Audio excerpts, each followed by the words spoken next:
is to be delivered by 4:30 p. and do so with a smile, written by Andy Lair.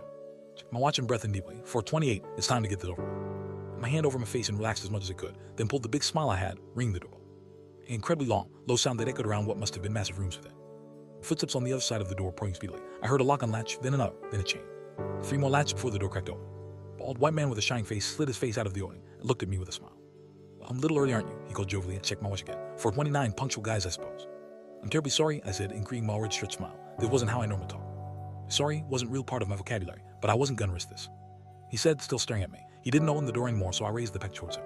"This afternoon, huh?" he asked, not reaching for the baggage. Yeah, yes, sir.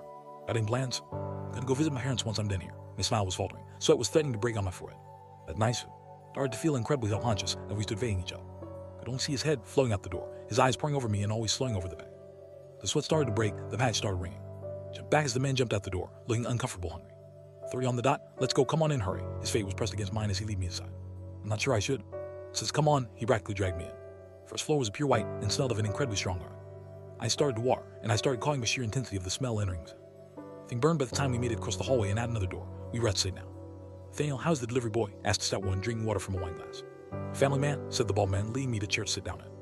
"I love a man with something to live for," she said giddily. "Comfortable?" Nathaniel asked as he set me down. I realized I wasn't smiling anymore, but at this point it didn't matter. I'm a little uncomfortable being here, actually. It's understandable, we'll be out of your hair forever in a minute. Is the chair comfortable, though? It's fine. I trailed off as I realized how many cameras there were pointed around outside. I was the only one out here, but she was speaking to my phone and gesturing to cameras. It seemed that many people were watching the picture.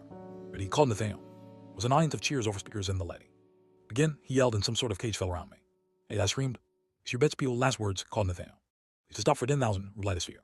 His family for sure, called the one. 20,000. Bet a man like him has a girl. 15,000, called another through their speaker. It was nodding as he took all of the notes down on a piece of paper.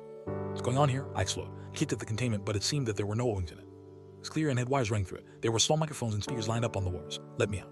I screamed, more out of frustration than anything. "Of death?" asked Nathaniel, not missing a beat. 35, called someone enthusiastically.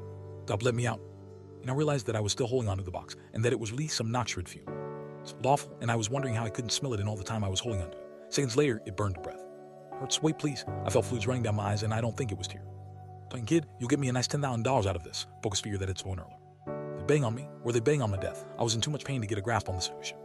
"Isn't he smiling?" the woman asked. "Why do they never smile?" I thought they were asked to smile. "Usually get selfish at their time of death, dear," Nathaniel said, sighing. "They don't sympathize with us because they don't understand us." He said, I cried again, finally thinking to fumble in my hat for my phone.